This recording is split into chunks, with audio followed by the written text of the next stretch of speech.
Este 8 de marzo, mientras los colectivos de izquierda extrema feminista y el gobierno caminaban por la Alameda celebrando el Día Internacional de la Mujer Trabajadora, en el cementerio Canán, en Pudahuel, un niño de 6 años, inquieto, jugaba entre las sillas que se ubicaban frente a una tumba cuya superficie se decoraba con diversas coronas de flores.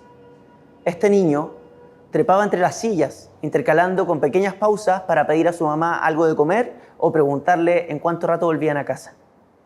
Ese pequeño aún no tenía conciencia del lugar donde se encontraba ni qué era lo que convocaba a la ceremonia.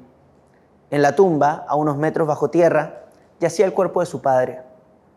Ronald Ojeda Moreno, un exteniente del ejército venezolano que habitaba nuestro país en calidad de refugiado político, fue secuestrado, torturado y asesinado en territorio nacional.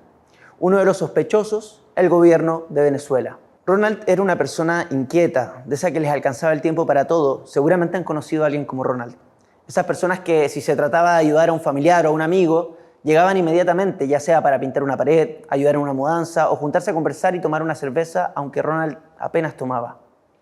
Era de aquellos cuyas ganas de salir adelante le impedían dormir muchas horas, organizado, trabajando en todo lo que se le ocurriera o presentara la oportunidad. Un padre, un esposo y un amigo. Su esposa me comentaba cómo Ronald le hablaba de que quería subir de peso y seguía a un influencer fitness de TikTok a quien le llamaba mi coach. Mi amor, mi coach me dice que tengo que comer estos carbohidratos, estas proteínas, relataba la viuda entre risas.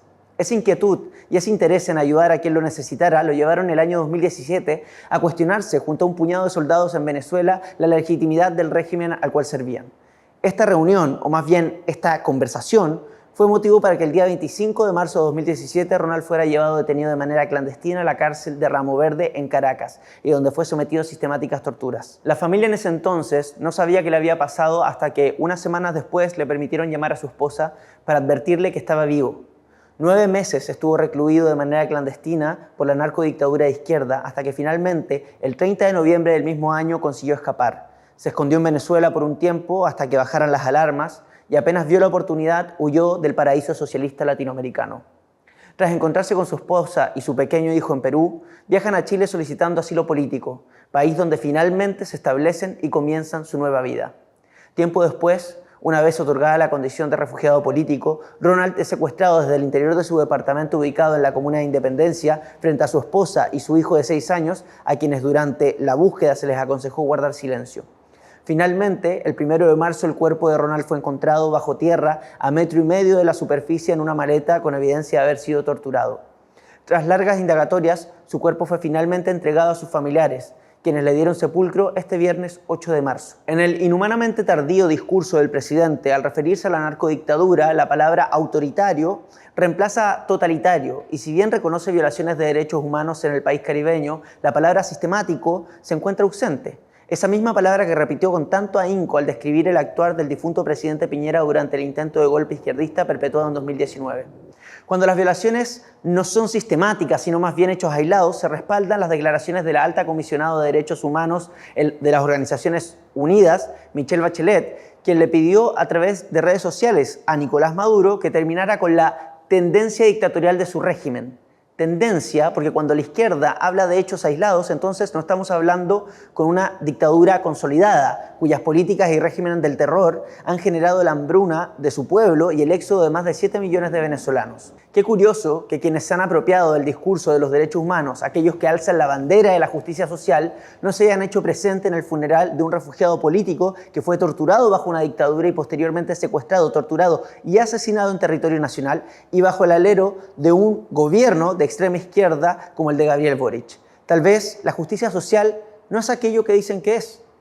Un gobierno cuyos miembros de coalición han justificado el brutal crimen de Ronald por tratarse, según ellos, de alguien que intentó un magnicidio al dictador Nicolás Maduro. Por supuesto, el Partido Comunista no sostiene igual estándar para con el intento de magnicidio a Augusto Pinochet ni con quienes asesinaron en plena democracia al senador Jaime Guzmán. Como si resultara poco, algunos comunistas han intentado instalar la idea de que el sofisticado secuestro consistiría en un simple ajuste de cuentas entre narcotraficantes. Esto se debe a la participación del Tren de Aragua en el crimen, peligrosa organización que lleva años operando en nuestro país. Durante la investigación se descubrió que Walter Rodríguez Pérez, quien sería el autor intelectual del operativo, habría trabajado para el gobierno venezolano por al menos 7 semanas en el G despacho del gobernador, en Aragua, uno de los hombres más poderosos de Venezuela.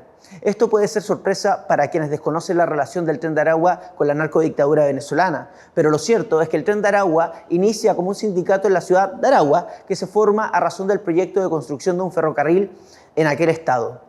Sin embargo, la obra sorpresivamente se habría quedado sin fondos y por lo tanto inconclusa. No obstante, el sindicato continúa operando en la ciudad, obligando a los propietarios de pymes y otras empresas a contratar a sus miembros. De otra forma, sufrirían graves consecuencias. Con la consolidación de la narcodictadura, el Tren de Aragua pasó a ser un brazo armado del gobierno, implementando servicios de secuestro, sicariato y, por supuesto, siendo empleados para el tráfico de drogas, principal actividad comercial del régimen venezolano. Para que se hagan una idea, se reporta que el cartel de Sinaloa envía frecuentemente emisarios a Venezuela para asegurar una producción y flujo constante de cocaína. Brian Blue, un peligroso narcotraficante de Surinam que se encuentra prófugo luego de que Inside Crime expusiera sus presuntos vínculos con el vicepresidente de su país, Ronnie Brunswick, dirigió una importante red de tráfico de drogas transnacional que exportaba cocaína desde Colombia a Europa a través de Venezuela y Brasil, según una sentencia judicial brasileña. El mismo sitio reporta que exmiembros de la FARC, esos que no quisieron sumarse al Acuerdo de la Paz de 2016, pero que guardan buena relación con el presidente Gustavo Petro, no solo operan en suelo venezolano, sino que además mantienen alianzas y enfrentamientos con grupos criminales de Colombia y Venezuela, así como con contactos políticos y militares en territorio venezolano. El Ejército de Liberación Nacional guarda íntima relación con el gobierno según el mismo sitio. Las negociaciones entre bandas criminales y jueces son parte de la estructura gubernamental. Una ONG que trabaja con asuntos penitenciarios llamada Una Ventana para la Libertad reportó a principios de 2023 múltiples denuncias de jueces que exigían sobornos a cambio de un servicio judicial. Un juez en Venezuela gana entre 100 y 250 dólares mensuales, lo que parece más bien un subsidio a un servicio que depende de los lucrativos acuerdos que realizan con los delincuentes. Esto el gobierno venezolano lo hace a propósito. Dado que sobrevivir con un salario judicial es imposible, cierto nivel de corrupción se hace inevitable. Esto permite a los partidarios de Maduro aprovechar la impunidad, ofreciéndosela a los funcionarios judiciales leales a sus intereses, mientras que mantiene la posibilidad de enjuiciamiento como una amenaza implícita para aquellos que no ayuden a promover sus intereses.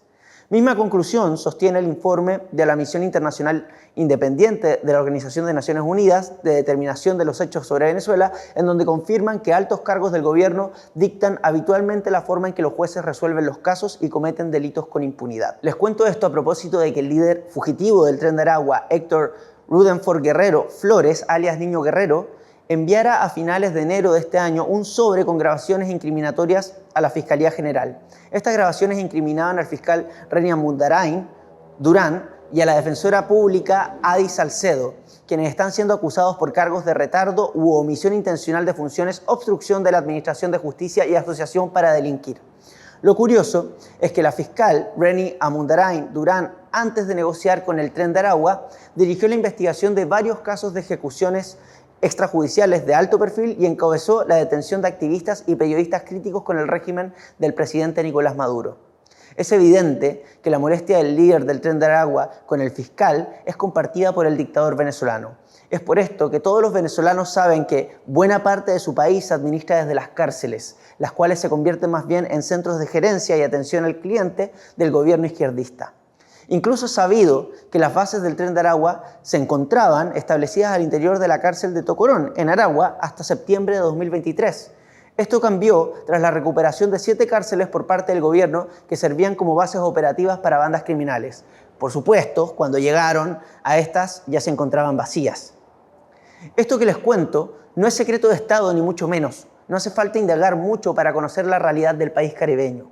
Por supuesto que Monsalve se encontraba al tanto de esto cuando decidió firmar un acuerdo de transferencia de datos con la narcodictadura.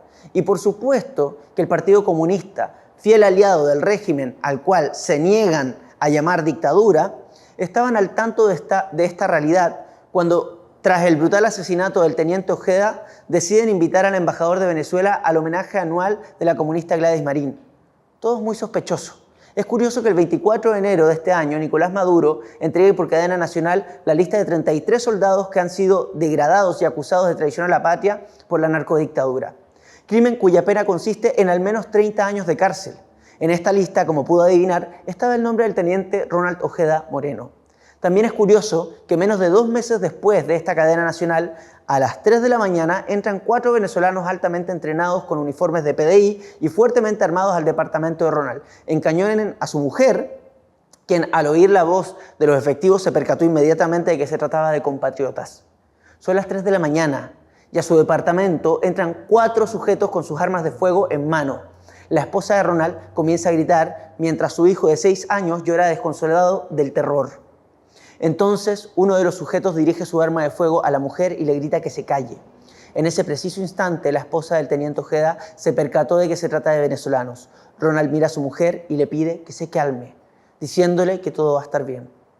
Se lo llevan en calzoncillos y esposado caminando por los pasillos con un brazo alrededor de su cuello. Es necesario destacar la serenidad con la que Ronald se ve en los videos, una calma, coraje y dignidad que han tenido solo los grandes hombres de la historia durante situaciones de parecido desamparo y terror. Paso firme, erguido, camina por los pasillos de un edificio dirigiéndose hacia su ya anunciado fatal destino. Todo para proteger y tranquilizar a su familia. En los registros visuales del ascensor se le ve incluso respondiendo y alzando sus cejas a sus captores. No hubo lágrimas, no hubo súplicas, no hubo vacilación. Un video que estremece por su coraje. La mujer esperó unos minutos y bajó corriendo a conserjería a preguntar por qué los dejaron pasar, asegurando que se trataba de venezolanos. El conserje le dijo que no, que eran chilenos. Sin embargo, más tarde, aquel conserje declararía no estar seguro. Inmediatamente solicita llamar a Carabineros. El número que primero responde es el 149, el Fono Familia. 3 horas más tarde, es decir, a las 6 de la mañana, llegan Carabineros, quienes se toman con inentendible ligereza la situación.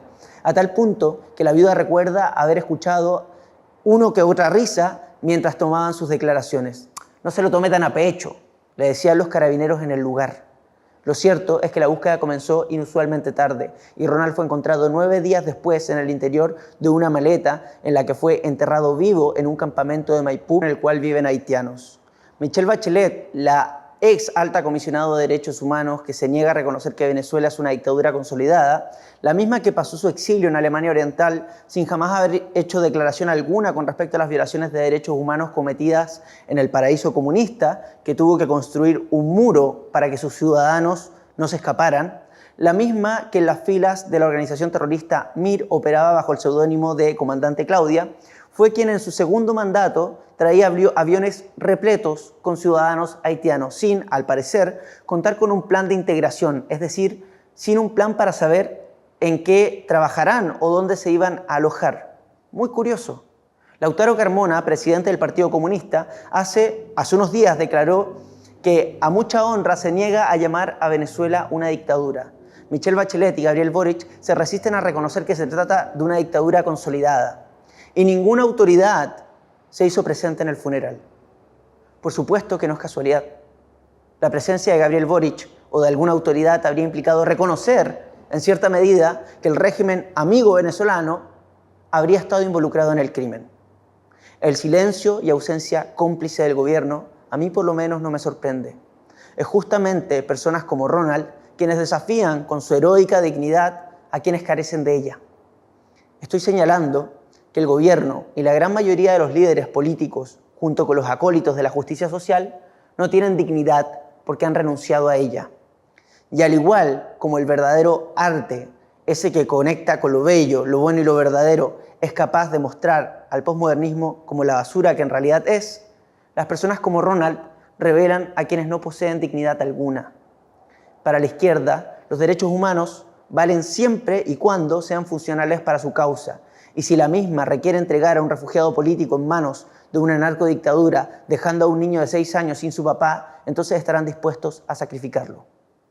Es exactamente la misma razón por la que su ideología el siglo pasado asesinó a más de 150 millones de seres humanos y está claro de que si lo pueden volver a intentar, están dispuestos a hacerlo.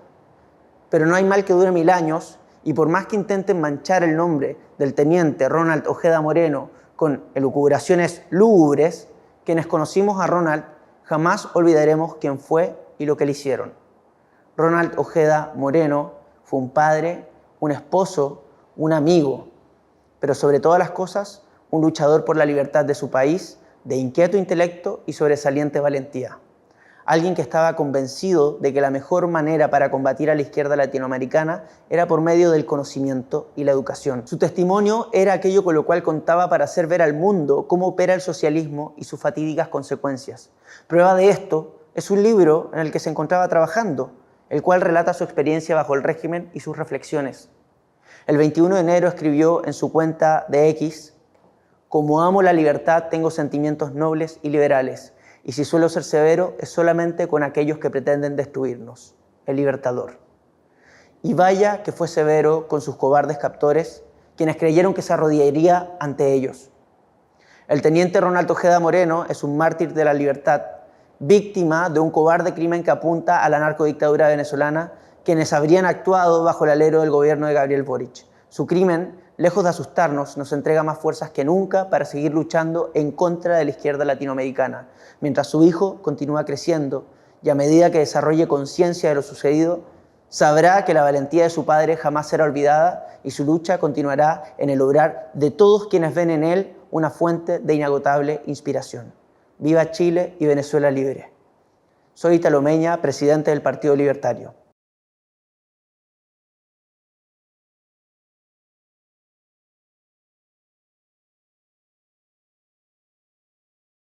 Este video fue posible gracias a la colaboración de Social Films, por lo que los quiero dejar cordialmente invitados a que revisen su página y sus excelentes servicios para hacer videos de alta calidad.